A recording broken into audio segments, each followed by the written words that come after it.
अस्सलामुअलैकुम। Visa information की तरफ से खुशामदीद।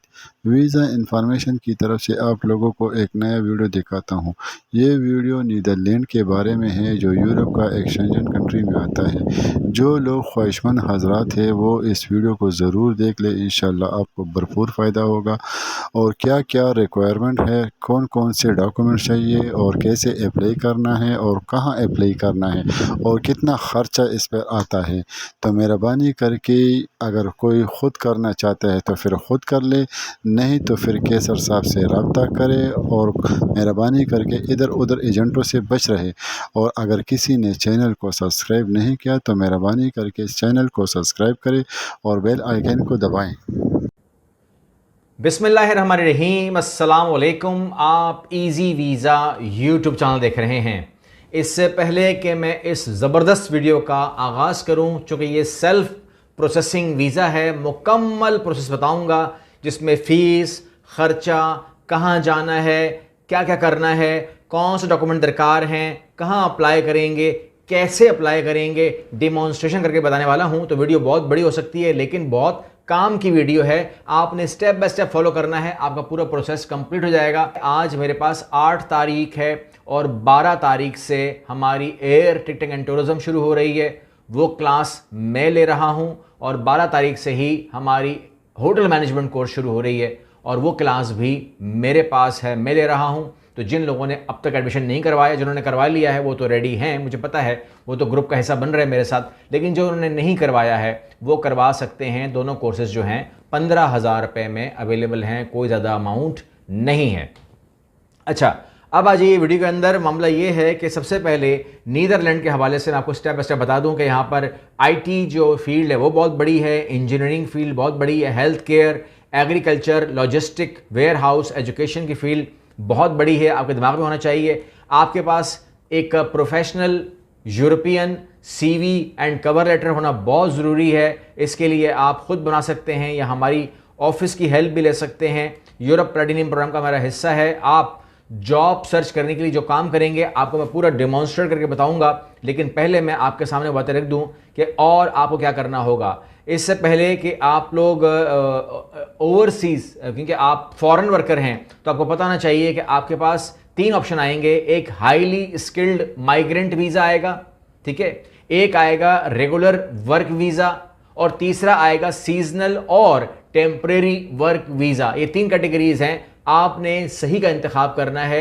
जिस कैटेगरी में आप फॉल कर रहे हो। अगर आप अप्लाई कर रहे हैं फॉर एग्जांपल सीजनल में या टेम्परेरी वर्क वीज़ा में और आपने फॉर्म भर दिया रेगुलर वर्क वीज़े का, तो वो लोग रिफ्यूज़ कर देते हैं। मतलब वो ये नहीं कहते कि आप ठीक करके लाएं, लेकिन वो उसको रिफ्यूज़ कर देते हैं। तो इसलिए आपने एहतियात करते रहनी है, क्योंकि आप अगर उसको खुद कर रहे हैं तो रिक्वायर्ड डॉक्यूमेंट जो चाहिए वो वैलिड पासपोर्ट चाहिए, जॉब ऑफर लेटर होगा आपके पास, एम्प्लॉयमेंट कॉन्ट्रैक्ट होगा, एजुकेशनल डॉक्यूमेंट्स होंगे, एक्सपीरियंस लेटर होंगे, हेल्थ इंश्योरेंस होगी, पुलिस सर्टिफिकेट होगा और इसके अलावा टीबी टेस्ट अगर वो मांगें तो आपके पास टीबी का टेस्ट भी होना चाहिए। ये आपके इल्म में भी होना चाहिए। इसके अलावा अगर आपकी जॉब अपर क्लास है, यानी कि अगर आपको ए कैटेगरी में या बी कैटेगरी में रखा जा रहा है, तो हो सकता है कि उस फील्ड के अंदर आपसे आइल्स का तकाजा किया जाए। अगर आपको ज़्यादा बोलना है और इंग्लिश में बोलना है, इंग्लिश स्पीकिंग जॉब है, तो इंग्लिश स्पीकिंग जॉब के अंदर या तो आप आइल्स करेंगे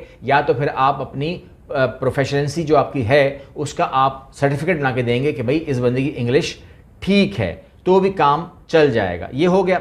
अब इसके बाद आप कहते हैं कि जी पहला स्टेप क्या है, तो भाई बात यह है कि पहला स्टेप यह है कि आपको सबसे पहले पाकिस्तान के ही अंदर वर्क वीज़ा इशू नहीं होता, क्योंकि अक्सर लोगों की शिकायत होती है कि जी आपने कहा था वर्क वीज़ा और ये तो आपने हमें दे दिया टेम्परेरी वीज़ा। वो टेम्परेरी वीज़ा ही होता है, उसको एंट्री वीज़ा कहते हैं और उसको हमारी ज़बान में कहते हैं MVV वीज़ा, MVV, ठीक है, आप सुनेंगे आप। तो MVV जो है वो 90 दिन के लिए वैलिड होता है। वहां पहुंचने के बाद मजीद कार्रवाई होती है, स्टिकर आपके ऊपर लगता है, आपके पासपोर्ट के ऊपर लगता है और उसके बाद रेजिडेंट परमिट इश्यू होता है और आपको जारी होता है BSN नंबर। टोटली प्रैक्टिकल बात कर रहा हूं, जो हमारे क्लाइंट जा रहे हैं उनके साथ जो मामला हम करते हैं वो पूरा बता रहा हूं आपको।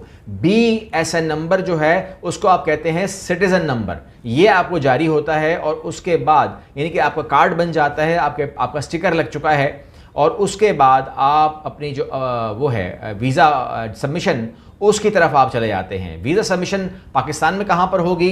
तो वीज़ा सबमिशन जो है वो MVV अप्रूवल मिलने के बाद, याद रखिएगा, MVV अप्रूवल मिलने के बाद आपको पाकिस्तान में VFS ग्लोबल सेंटर के थ्रू नीदरलैंड का वीज़ा प्रोसेस करवाना है। इस्लामाबाद से करवाइए, लाहौर से करवाइए, कराची से करवाइए, ये आपकी सवाबदीद है कि आप कहाँ से करवाना चाहते हैं। अब आपको मज़ीद डॉक्यूमेंट मैंने बता दिए हैं, ये आपके पास तमाम होने चाहिए।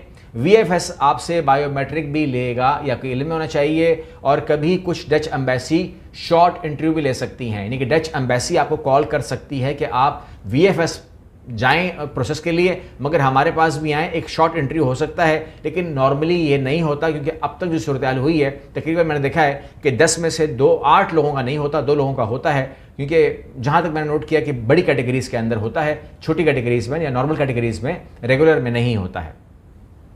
प्रोसेसिंग टाइम इसका कंप्लीट 2 से 4 हफ्ते का होता है, और अप्रूवल मिलने के बाद आपको MVV स्टिकर वीज़ा मिलता है। MVV स्टिकर वीज़ा मैं बार बार इसलिए बोलता हूँ क्योंकि इस बात के ऊपर लड़ाई होती है कि ये वीज़ा 90 दिन का क्यों है।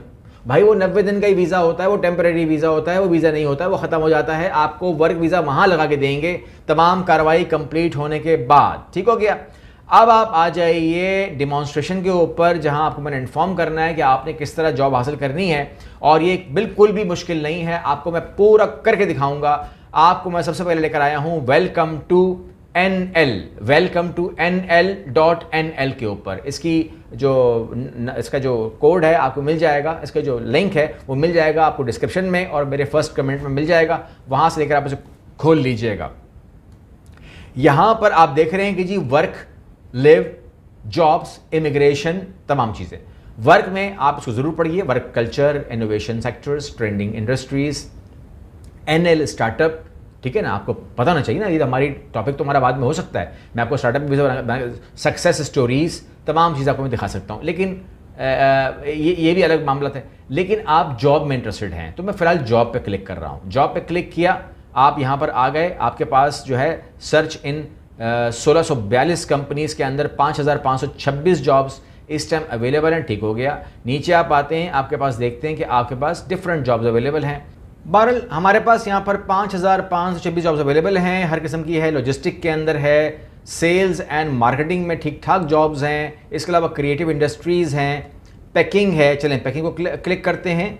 पैकिंग को क्लिक किया तो हमारे सामने कंपनीज खुल कर आ गई हैं, और हमने क्लिक किया वेयर हाउस एम्प्लॉय के ऊपर, तो यहाँ पर हमारे पास उसकी पूरी डिटेल आ गई कि कितने दिन काम करना है, क्या मामलात होंगे, तमाम चीज़ें हमारे सामने कंप्लीट खुल के आ गई हैं। यहाँ पर आप बटन दबा देंगे अप्लाई के ऊपर, और अप्लाई मैनुअली करना है या ऑटो फिल रिज्यूमे करना है तो मैनुअली कर देंगे हम इसको। मैनुअली करने के बाद यहाँ पर आप कंप्लीट इन्फॉर्मेशन को कह रहे हैं कि जी आपको मैं स्टेप बाय स्टेप लूँगा, my information, my experience, application questions, voluntary disclosure, review, ये तमाम का तमाम करते हुए आप जाएंगे, और आखिरी में आपका ये CV अटैच करवा लेगा, आपका काम कंप्लीट हो जाएगा। आगे ऐसे ही एक और साइट लेके जा रहा हूँ, जहाँ पर आपको untouchable.nl पे आएंगे। यहाँ पर भी आप जॉब, ये देखें, जॉब अलर्ट्स चाहिए, always up to date, yes I want job alert. अगर आप चाहते हैं कि आप बार बार साइट्स पर ना जाएं, बल्कि आपके पास खुद जॉब चल कर आए, आपको नॉक करे, तो आप यहाँ पे क्लिक कर दें, ये आपको नोटिफाई कर देगा कि जॉब आ गई है। डोंट हैव एन अकाउंट, तो यहाँ पर आप साइन अप कर सकते हैं। ये भी ज़बरदस्त साइट है, ठीक है। जो जॉब्स आपको देखनी है आप वो देख सकते हैं, आपको तमाम जॉब नज़र आ जाएंगी। यहाँ पर आप अपनी जॉब सर्च कीजिए और अप्लाई कर सकते हैं। ये भी मुश्किल नहीं है, बिल्कुल आसान है, वैसे ही करना है आपको। एक और देख लेते हैं, और वो है HOBIJ.com, ठीक है। यहाँ पर आप आएंगे, आपके सामने बहुत सारी चीज़ें खुल के सामने आ जाएंगी। स्टेप बाय स्टेप लेके चलते हैं इसको भी। यहाँ पर हम कहते हैं कि जी all find my job, find my job करते हैं। फाइंड माई जॉब के बाद वेयर हाउस वर्कर आ गया, लॉन्ड्री प्रोडक्शन वर्कर आ गया, आसान काम है, कोई मुश्किल नहीं है। कटिंग प्रोडक्शन वर्कर आ गया, वगैरह वगैरह वगैरह। हम कोई भी कर लेते हैं ताकि हमें पता चले हमने अप्लाई कैसे करना है, ठीक है। लॉन्ड्री में काम करते हैं कि जी हम कपड़े शपड़े तो हम धो ही लेंगे, और लॉन्ड्री में हमने क्लिक किया तो यहाँ पर आ गया जी sorting, laundering, operating folding machine, वगैरह वगैरह वगैरह हमारे सामने। What are the working hours, सब सामने आ गया, हु यू आर वगैरह वगैरह वगैरह, सारी डिटेल हमने करना है और उसके बाद हमने ये तमाम डिटेल अप्लाई करना है। एग्री कर दो तमाम बातों से और अप्लाई कर दो, आपका काम अप्लाई हो जाएगा। ठीक है, इस तरीके से आप बेहतरीन अपने लिए जॉब निकाल सकते हैं। मैं उम्मीद करता हूं कि आपको तमाम डिटेल मैंने दे दी है। अगर आप खर्चे की बात करेंगे तो ये जो कॉस्टिंग है इसकी समझ लीजिएगा कि अगर आम ज़बान में बात करूं तो कि इसमें अगर आप कहते हैं जी प्रोटेक्टर कराना पड़ेगा, मेडिकल कराना पड़ेगा, इंश्योरेंस कराना पड़ेगा, वीज़ा का फ़ीस देना पड़ेगी, टिकट लेना पड़ेगा और प्रोसेसिंग देनी पड़ेगी वगैरह वगैरह वगैरह, जो भी खर्चे आप काउंट कर सकते हैं, तो तकरीबन आपके पास बजट होना चाहिए। ठीक है ना, खर्चा कितना होगा ये बात छोटी है, खर्चा कितना हो सकता है मैक्सिमम, तो बजट आपके पास होना चाहिए। मतलब फॉर एग्जाम्पल मैं एक शॉपिंग करने जा रहा हूँ और मुझे पता है कि मेरी शॉपिंग जो है वो 40,000 के अंदर हो जाएगी, ये मुझे पता है, तो मैं 40,000 तो नहीं लेके जाऊंगा, 30,000 तो नहीं लेके जाऊंगा, मैं कम से कम 60-70,000 लेके जाऊंगा कि ताकि मुझे अगर इजाफी कुछ करना पड़ा तो वो मेरे पास हों। कुछ और भी खर्चा हो सकता है, कुछ और बात निकल के आ सकती है, तो मैं वो भी कर सकता हूँ, या मुझे कोई और बेहतर ऑप्शन आ जाए या मेरी चेंजिंग आ जाए। इस तरह यही यहाँ पर भी यही होता है कि टिकट आपने फैसला किया था कि आपको 1,80,000 का मिलेगा, टिकट पड़ेगा 2.5 लाख रुपए का, तो भाई फ़र्क आ गया। तो इसलिए अगर बजट आपके पास 10 लाख रुपए का होगा या 9 लाख रुपए का होगा या कम से कम 8 लाख रुपए का होगा, तो आप सिक्योर हैं।